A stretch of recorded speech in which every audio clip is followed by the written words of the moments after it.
전에 컴퓨터 산업이 발전하기 전에 미국의 한 방송사에서 컴퓨터가 발전하게 될 때에 이것이 도박에 어떤 영향을 미칠지에 대한 컴퓨터와 도박과의 연관에 대해 그런 방송한 적이 있었습니다. 그때 사람들은 물론 지금처럼 컴퓨터가 이제 PC 이런 거에 발전하기 전이었으니까 컴퓨터 세상이 얼마나 이 놀라운지를 보게 됐고 이 도박장의 이런 탐욕에 대해서 이제 볼 수 있었다라고 말합니다. 그때 많은 사람들이 앞으로는 이제 너무나 쉽게 도박, 블랙잭을 함으로써 자신의 돈을 탕진하게 될 것이다라고 이렇게 예견했어요. 그 예견대로 지금은 너무나도 쉽게 핸드폰만 있으면 우리 젊은 청소년들이 얼마나 도박에 쉽게 중독되고 거기에 빠지는지 몰라요. 이걸 이미 이제 예견한 거죠. 그 프로그램 중에 한 노부부의 모습이 나옵니다. 이 노부부는 도박을 하는데 이제 카지노에서 도박하는데 뭐 돈을 잃는 거에 대해서 별로 귀찮을 정도로 여유로워 보였고 자기들은 도박하는 게 그저 재미를 위해서 즐기기 위해서 한다라고 생각했어요.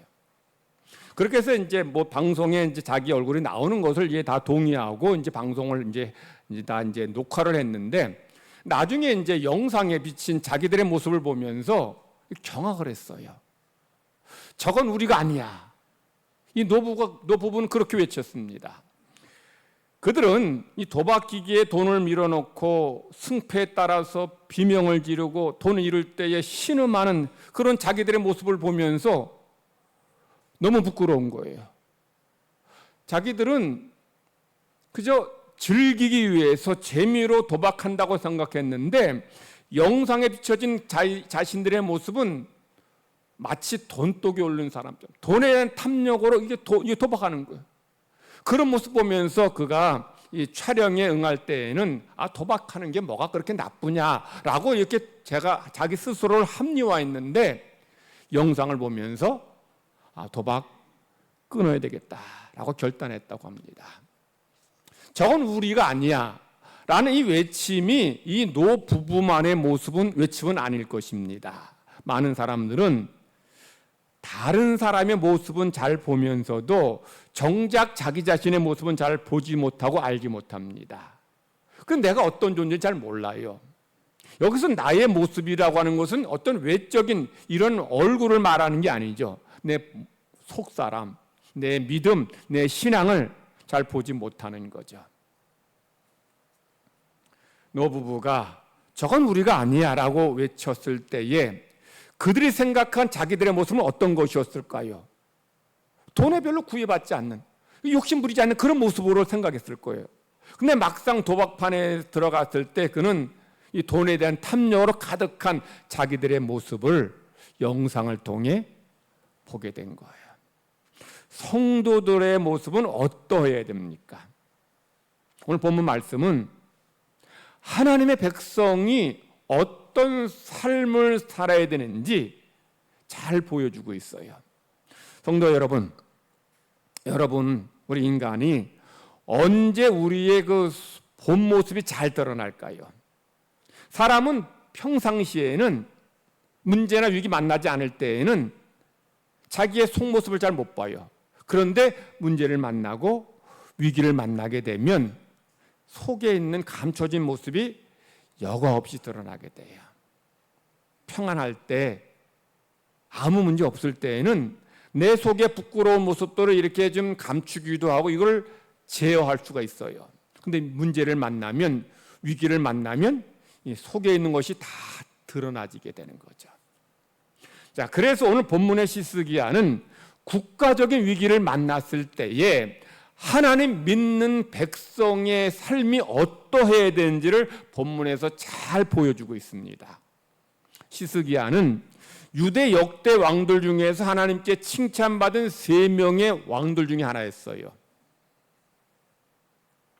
시스기야가 하나님께 인정받은 것은 본문 바로 앞에 보면 이제 두 가지로 알 수 있는데 이 시스기야가 시스기야가 하나님 앞에서 믿음으로 살았던 것을 지금 본문 속에서는 잘 지금 두 가지로 이야기하고 있습니다. 먼저 첫 번째, 시스기야는 하나님 앞에서 말씀에 순종하는 모습으로 그는 하나님 앞에 인정받았습니다. 우리 읽지는 않았지만 우리 역대야 바로 앞에 본문 31장 20절 말씀을 보면 이렇게 말씀하고 있습니다. 제가 읽겠습니다. 시스기야가 온 유다에 이같이 행하되 그의 하나님 여호와 보시기에 선과 정의와 진실함으로 행하였으니, 이 말씀 무슨 뜻인가 하면 시스기야가 하나님 말씀에 순종을 했다는 거죠. 하나님 말씀에 순종하니까 그가 선을 행하고 정의를 행하고 그리고 진실한 삶을 산 것이죠. 이런 하나님 말씀에 잘 순종한 것을 시스기야 역대야 31장 21절에 이렇게 말씀합니다. 바로 앞에 보면 그가 행하는 모든 일 곧 하나님의 전에 수종드는 일에나 율법에나 계명에나 그의 하나님을 찾고 한 마음으로 행하여 형통하였더라. 이게 바로 시스기야의 훌륭한 하나님께 인정받은 모습인 거죠. 즉 시스기야는 계명, 율법을 잘 지켰다는 거예요. 그래서 하나님께서 이런 시스기야를 기뻐하시고 시스기야를 인정하시고 칭찬해 주신 것입니다. 성도 여러분도 하나님 앞에 우리가 말씀에 순종하는 삶을 살 때에 하나님께서 여러분에게도 시스기야와 같은 이런 은혜를 내려 주실 줄 믿습니다. 자, 시스기야가 하나님께 인정받은 두 번째는 그가 하나님만 신뢰했습니다. 우리 본문 말씀 우리 5절 보면 시스기야가 이제 하나님 앞에 이제 국가적인 위기를 만났을 때에 그가 어떻게 행동했는지를 잘 보여줍니다. 시스기야가 5절 보면 한번 보여주세요. 5절 보면 힘을 내어 무너진 모든 성벽을 보수하되 망대까지 높이 쌓고 또 외성을 쌓고 다윗성의 미로를 견고하게 하고 무기와 방패를 많이 만들었습니다. 지금 시스기야가 이제 문제를 만났을 때에 먼저 그는 무엇부터 했는가 하면 하나님을 신뢰했습니다. 시스기야가 지금 아시리아의 침략을 받았다는 것은 국가적인 위기를 만났다는 뜻이에요. 왜냐하면 당시에 아시리아가 근동의 모든 나라들 다 정복했어요. 모든 나라가 아시리아 칼날에 다 무너졌습니다. 심지어 같은 하나님의 백성인 북왕국 이스라엘도 아시리아 칼날에 얼마 전에 나라가 망했어요. 그런데 이 아시리아가 북왕국 이스라엘을 무너뜨리고 이제 남왕국을 삼키기 위해서 예루살렘으로 쳐들어왔습니다. 자, 지금 이런 국가적인 위기를 만났을 때에 시스기야는 어떻게 해서 이 문제의 위기를 해결해 갔을까요? 자, 두 가지. 시스기야가 국가적인 문제를 해결한 방법이 두 가지인데 첫 번째는 왕으로서 해야 될 일입니다. 왕으로서 해야 될 일이 뭐냐? 왕의 책임이 뭐예요? 대통령의 중요한 책임이 뭡니까? 나라를 지키고 백성을 지키는 거예요. 그래서 이 시스기야도 나라와 백성을 지키기 위해서 그가 해야 될 중요한 일을 했는데 첫 번째는 그는 물 근원을 막아서 적이 물을 얻지 못하게 한 거죠. 3절 말씀을 보면 시스기야가 방백들과 여러 용사들과 함께 뭘 했어요? 물 근원을 막았어요. 막고자 해서 그들이 함께 도왔다고 말합니다. 왜 물을 막았을까요? 왜 물 근원을 막았을까요? 전쟁할 때에 특히 근동에서 전쟁할 때 가장 중요한 것이 뭐예요? 물입니다. 근동은 여러분 성지순례 가신 분은 아시겠지만 사방이 다 뭐예요? 사막입니다. 광야입니다. 자, 거기에는 물을 얻을 수가 없어요. 오아시스, 우물 있는 데만 가서야 물을 얻을 수 있는데 지금 전쟁할 때 지금 시스기야가 제일 먼저 한 것이 뭐냐면 적이 물을 얻지 못하게 하는 거예요. 아무리 군대가 싸움을 잘하고 용감해도 광야에서 사막에서 물을 얻지 못하면 싸울 수 없어요. 싸우지 못하는 게 아니고 그 군대가 몰살당합니다. 그래서 시스기야는 이 버티기 작전에 돌입하면서 성 밖의 모든 물건을 막고 시냇물을 다 메워버렸어요. 그래서 적이 물이 어디 있는지도 모르고 물을 얻지 못하게 한 것입니다. 이것이 시스기야가 지금 한 첫 번째 중요한 적의 공격에 대비한 첫 번째죠. 적이 물을 얻지 못하게 한 것. 두 번째는 5절 말씀 아까 읽었던 것처럼 성을 튼튼하게 보수한 거예요. 그래서 무너진 성벽을 보수하고 망대를 높이 쌓고 그리고 성을 한 겹 더 쌓았습니다. 그리고 다윗성의 밀로성을 다시 쌓았어요. 이렇게 함으로 인해서 적의 공격을 방어하고 그리고 적이 성을 함락시키지 못하게 한 거예요. 일반적으로 군사학에서 성을 함락하려고 할 때에 공격하는 자가 수비하는 자보다 군사력이 3배 정도는 돼야지 성을 함락할 수 있다 그래요. 그런데 성이 더 높고 성이 더 견고하면 더 3배 이상의 더 많은 전력이 필요합니다. 더 많은 군대가 필요한 거예요. 지금 시스기야가 성 밖의 물 군원을 막아버리고 성을 더 높이 한 겹 더 쌓은 것은 적이 쉽게 성을 점령하지 못하게 함락시 못하게 한 거예요. 자, 이렇게 버티고 물 군원 막게 되면 적은 퇴각할 수밖에 없어요. 왜냐하면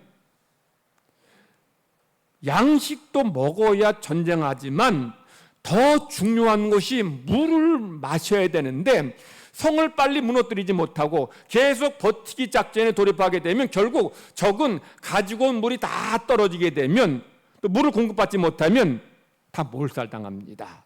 그러니까 시스기야가 왕으로서 아주 기가 막히게 지금 아시리아의 공격에 대비한 거예요.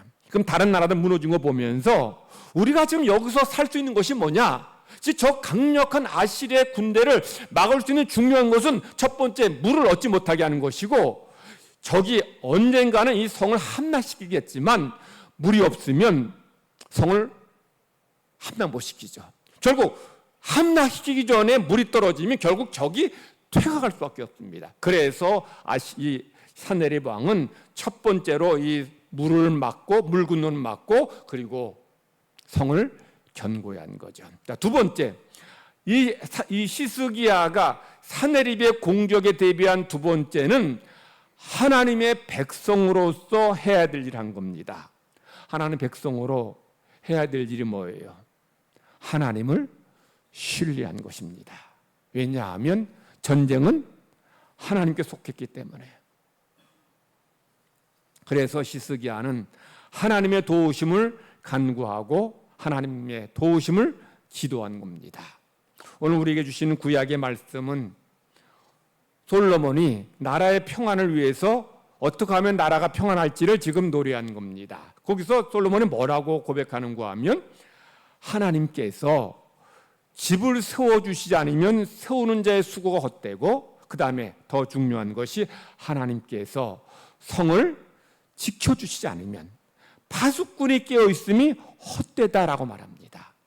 이는 나라가 평안한 것은 하나님이 나라를 지켜주셔야 된다는 거예요. 여러분, 솔로몬 때는 이스라엘 역대의 가장 강한 나라를 이루었던 때입니다. 그래서 솔로몬도 주변의 여러 나라들 다 복속했어요. 다 정복했어요. 다윗 왕 때 이미 정복한 나라를 솔로몬이 그대로 이제 복속된 상태에서 관리하고 유지하고 있었습니다. 그런데 솔로몬이 여러 나라를 다 이제 복속시키고 나라가 평안하게 된 것이 솔로몬이 군대가 많아서도 아니고 이 솔로몬의 군대가 용감해서도 아니에요. 하나님이 솔로몬과 함께 하셨고 이스라엘을 도와주셨기 때문에. 그래서 솔로몬은 나라가 평안한 것은 하나님이 지켜주셔야 된다. 아무리 군대가 많고 파수꾼이 깨어서 경성하고 지킨다 해도 하나님이 도와주시지 않으면 이 나라 무너진다라고 고백하는 거죠. 이처럼 시스기야도 우리나라가 지금 아시리아의 지금 공격 앞에 무너질 위기에 처했지만 그러나 아무리 적이 많아도 하나님이 우리와 함께 하시고 우리를 도와주시면 아시리아를 물리칠 수 있을 것이다. 그렇게 백성들을 격려한 거예요. 그래서 7절 말씀, 8절 말씀 보면 7절 보면 뭐라고 하는가 하면 시스기야가 아시리아와 그의 따르는 무리로 말미암아 두려워하지 말며 놀라지 말라. 자, 우리 한번 7절 한번 다시 한번 같이 읽겠습니다. 다 같이 시작. 너희는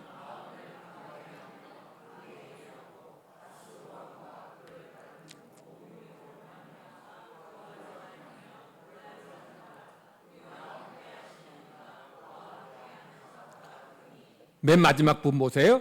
우리와 함께 하시는 이가 그와 함께 하는 자보다 크다. 여기서 우리와 함께 하는 이는 누구고 그와 함께 하는 자가 누구냐. 자, 먼저 그와 함께 하는 자 누구인지 8절에서 이렇게 말하는 8절 보십니다. 8절 다 같이 한번 읽으십니다. 시작.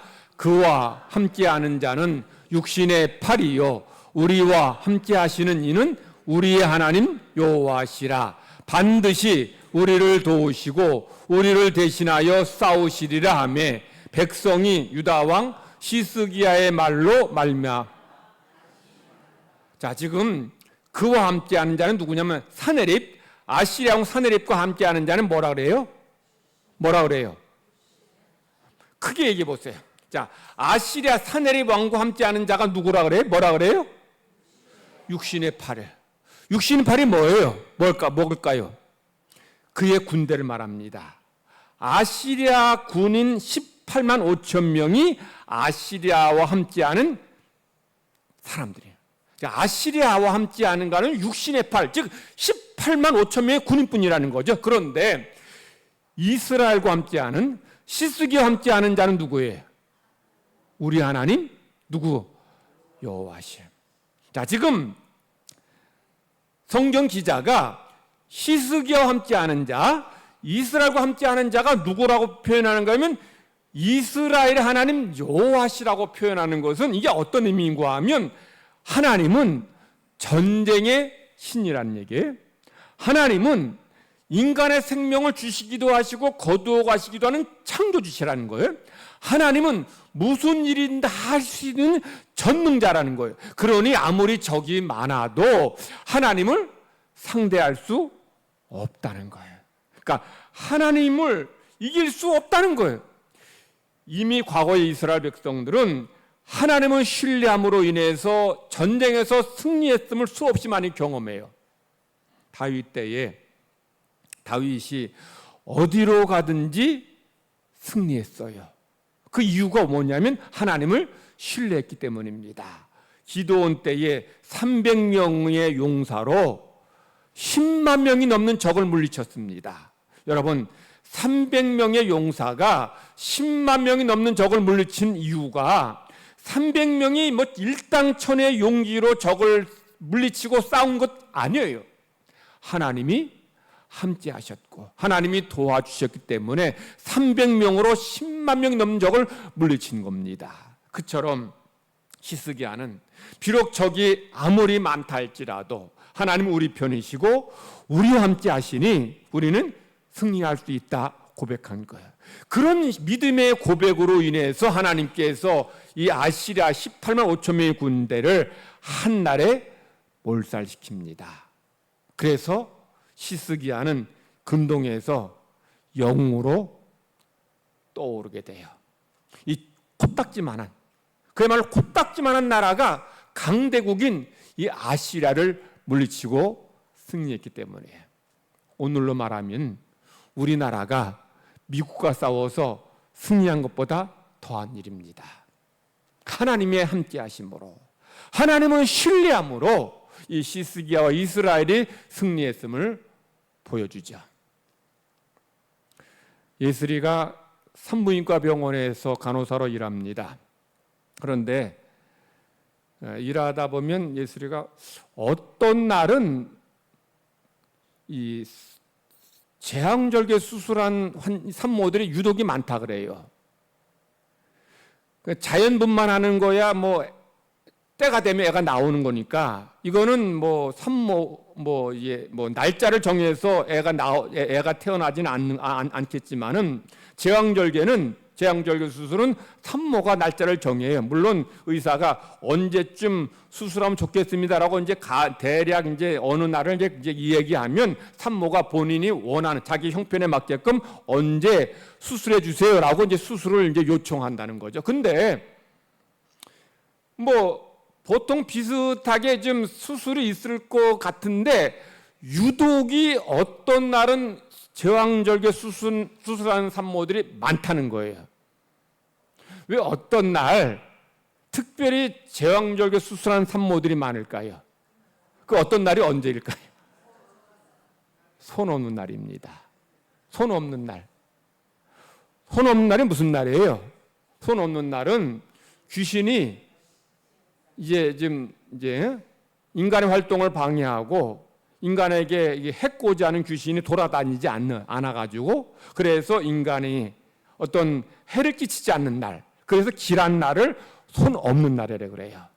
그래서 많은 산모들이 이 손 없는 날에 제왕절개 수술 해달라고 요청한다는 거예요. 그래서 그 손 없는 날은 수술이 많대요. 근데 어떤 산모는 손 없는 날만이 아니고 수술하는 시간대도 정해서 그때 애가 나오게 해달라는 거예요. 그러니까 며칠, 몇 시, 몇 분에 애가 세상에 배를 이제 수술하고 애가 딱 나오는 시간이 몇 시, 몇 분에 맞게끔 그 수술을 해달라는 거예요.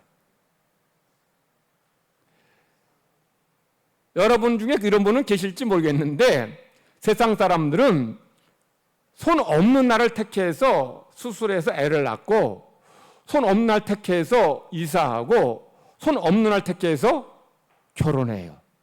그래서 손 없는 날은 특별히 결혼식장 아주 미어 터집니다. 손 없는 날 택해서 수술하면 애 나오면 그 애가 평생 아프지 않고 안전합니까? 손 없는 날 택해서 이사하면 그 가정은 이사한 집에서 행복하고 좋은 일만 있습니까? 손 없는 날 택해서 결혼하면 그 부부는 싸우지 않고 평생 해로합니까? 만약에 손 없는 날 택해서 수술하고 이사하고 결혼해서 아무 어려움이 없다면 우리나라 천국 됐습니다. 벌써 천국 됐죠. 그런데 손 없는 날 택해서 이사해도 그 집 망하기도 하고 손 없는 날 택해서 결혼해도 이혼해요. 손 없는 날 택해서 수술해서 애 몇 시 몇 분에 나와도 그 아이 다치기도 하고 병들기도 하고 심하면 죽기도 해요. 그런데 세상 사람들은 손 없는 날 택해서 이사하고 애 낳고 결혼하려고 그래요. 성도 여러분, 세상 사람들이 손 없는 날 택해서 이사하고 결혼하고 애 낳을 때에 그러면 어려움이 없을 것이라고 믿기 때문에 그렇게 그날 택해서 할 것 같습니까? 그렇게 믿는 사람도 없진 않겠지만 대개는 왜 손 없는 날 택해서 결혼하고 애 낳고 수술해요? 왜 이사해요? 불안하니까요. 불안하니까. 무슨 일을 만날지 모르는 불확실한 세상을 사니까 이 세상 사람들은 그렇게라도 뭔가 의지하려고 하는 거예요. 여러분, 세상에서 가장 불쌍한 사람 어떤 사람이에요? 믿을 대상이 없는 사람이에요. 믿는 대상이 없는 사람은 제일 불쌍해요. 고아들이 왜 불쌍합니까? 고아들이 먹을 거 없어 불쌍해요? 요즘에는요, 나라에서 이 보육원에서 이제 예산도 좀 잘 해가지고 애들에게 좋은 옷, 먹을 것 충분하게 제공해줘요. 그런데 우리는 왜 고아를 불쌍하다 그래요? 고아들이 자기를 지켜줄 부모가 없기 때문에. 물론 보육원 원장이 부모처럼 아이를 돌봐주고 지켜주고 하겠지만 부모 같겠어요? 그래서 학교에서도 못된 녀석들이 약한 아이들 괴롭힐 때에 아무나 괴롭히지 않습니다. 이놈들도 지들이 괴롭혀도 될 만한 만만한 애가 누군지 애들도 알아요. 어떤 애들이에요? 뭐 체격이 왜소한 애들도 있지만은 되게 부모가 없거나 아니면 부모가 있어도 부모가 힘이 없는 그런 이 아이들을 애들이 괴롭혀요. 애가 왜소해도 그 부모가 힘이 있는 거 알면, 힘이라는 게 뭐 쌈자라는 그런 얘기가 아니죠. 사회적인 어떤 힘이죠. 그러니까 부모가 정말 애는 왜소해도 부모가 힘이 있는 거 알면 아이들은 그 아이 못 괴롭혀요. 왜냐하면 그랬다가 자기가 그 부모로 인해서 큰 벌을 받을 줄 알기 때문에 함부로 못해요.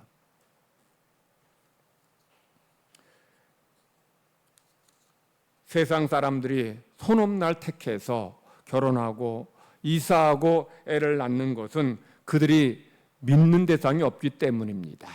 그러니까 불안하니까 손없날을 택해서라도 이렇게 불안을 피해보려고 하는 겁니다. 그런데 여러분들은, 성도들에게는 누가 계셔요? 살아계신 하나님이 계십니다. 하나님이 여러분과 함께 하시고 여러분을 지켜주시고 보호해 주신다는 거죠. 이걸 가장 확실하게 잘 체험한 사람이 누구예요? 저는 다윗이라고 봐요. 다윗은 사울이 계속 의심하고 시기해서 계속 도망다녔어요. 언제 죽을지 몰랐어요. 그리고 다윗은 계속 전쟁함으로 인해서 다윗의 삶은 삶과 죽음이 종이 한 장 차이였어요.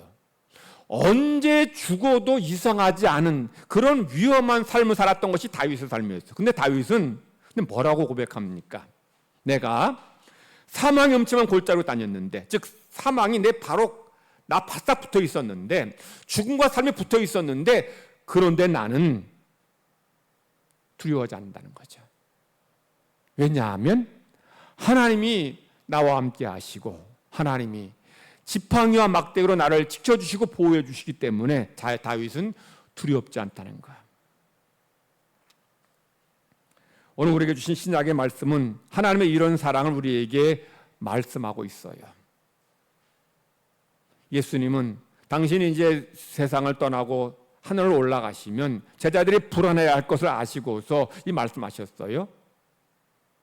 내가 떠나면 너희들 두려워하지 말아라. 왜냐하면 하나님이 너희들에게 보혜사를 보내주셔서 너희들과 함께 하시고 지켜주실 것이다.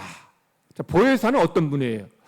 돕고 보호해 주시는 분입니다. 그러니 예수님은 떠나시지만 하나님께서 보혜사를 제자들에게 보내주셔서 제자들을 보호해 주시고 도와주신다는 거죠. 그래서 주님이 이렇게 말씀해요.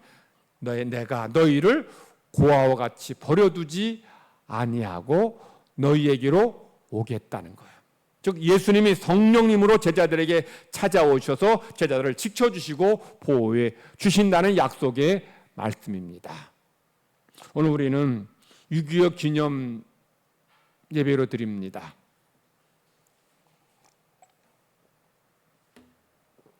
우리가 기념 예배 드리는 이유는 뭐냐면 그 사건에 담긴 우리 교훈을 얻기 위함이에요. 나라가 왜 그렇게 어려움에 처했는지, 그리고 그때 우리가 어떻게 어려움을 극복했는지를 우리가 기억하고 고백하기 위함이에요. 75년 전에 북한의 갑작스러운 침략으로 인해서, 물론 철저히 준비한 상태에서 침략했겠지만은 그로 인해 남한이 공산화될 뻔했어요. 남한이 공산화되었다면 우리나라는 세계에서 가장 가난하고 불쌍한 나라가 되었을 것이고 여러분은 가장 불쌍한 국민이 되었을 거예요.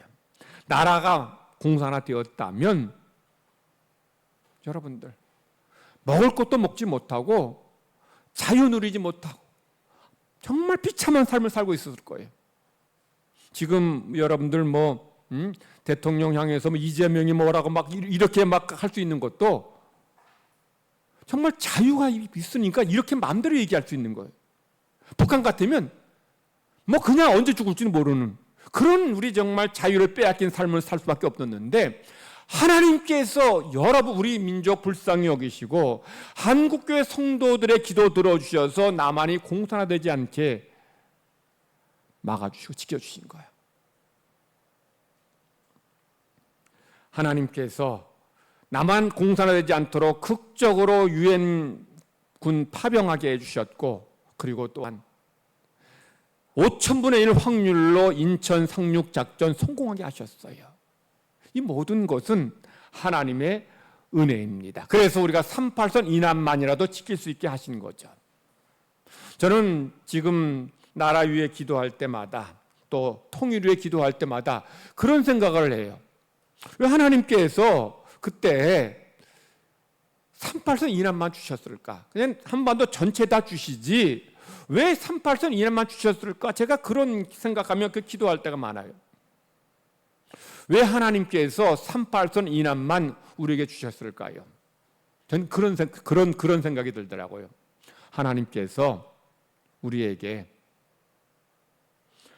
하나님의 은혜 잊지 말고 겸손히 살라는 거예요.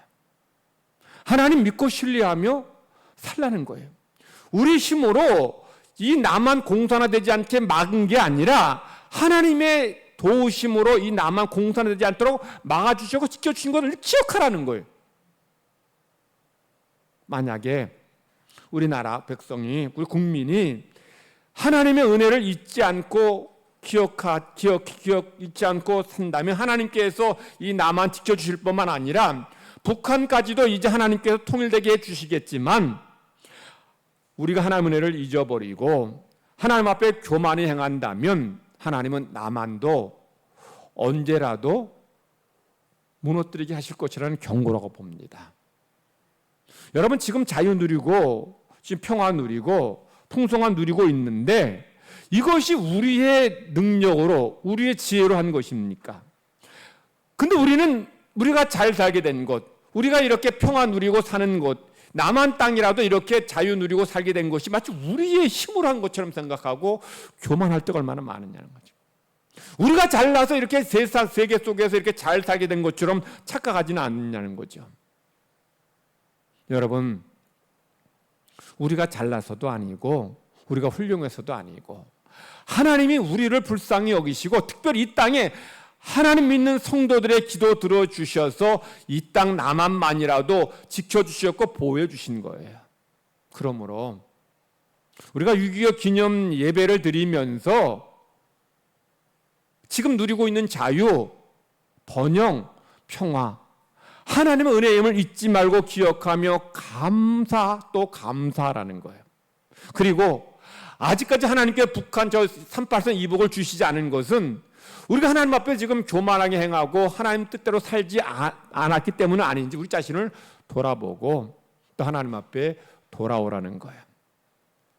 무엇보다 하나님 믿는 백성들이 하나님의 은혜를 기억하고 하나님의 은혜를 구할 때에 하나님께서 이 나라의 민족을 지켜주시고 평화 주시고 더 나아가 통일의 은혜를 허락해 주실 줄 믿습니다. 우리가 6.25 기념주일 예배 드리면서 이런 하나님의 계획을, 하나님의 뜻을 우리가 깨닫지 못한다면, 은혜를 기억하지 못한다면 우리는 어떤 어려움 만날지 모릅니다. 그러므로 우리 하나님의 은혜를 기억하면서 하나님 앞에 겸손히 살아가는, 하나님의 은혜를 감사하는 우리 모든 성도 되기를 바라고 이 나라 임력되기를 하나님은 간절히 바라십니다. 기도합시다. 하나님 아버지, 감사합니다. 이 나라, 이 민족 불쌍히 여겨주셔서 6.25 전쟁으로 공산화될 뻔했지만 극적으로 하나님께서 이 나라 지켜주셨고 공산화되지 않도록 막아주셨음을 감사드립니다. 우리의 힘으로 북한군 물리친 것도 아니고 평화 지키고 나라 지킨 것도 아닙니다. 하나님이 하신 것입니다. 하나님이 도와주셨고 역사해 주셔서 우리가 이렇게 자유를 누리고 번영을 누리고 평화를 누리고 있음을 고백합니다. 그럼에도 불구하고 우리가 이 땅에 있는 이 땅의 백성들이 하나님의 은혜를 기억하지 못하고 교만하고 자연자재하며 살지 않았는지 우리 자신을 돌아봅니다. 우리가 누리는 자유와 평화, 번영이 우리의 지혜로 얻은 것임을 생각하고 있지는 않은지 우리 자신을 돌아보기를 원합니다. 무엇보다 하나님을 믿는 하나님의 백성들이 나라 민족을 위해 나라를 사랑하며 얼마나 기도하는지 우리 자신을 돌아보기를 원합니다. 하나님, 세계에 지금도 전쟁으로 인해서 얼마나 많은 사람이 죽어가고 다치고 고통 겪고 있는지 우리는 눈으로 보고 있습니다.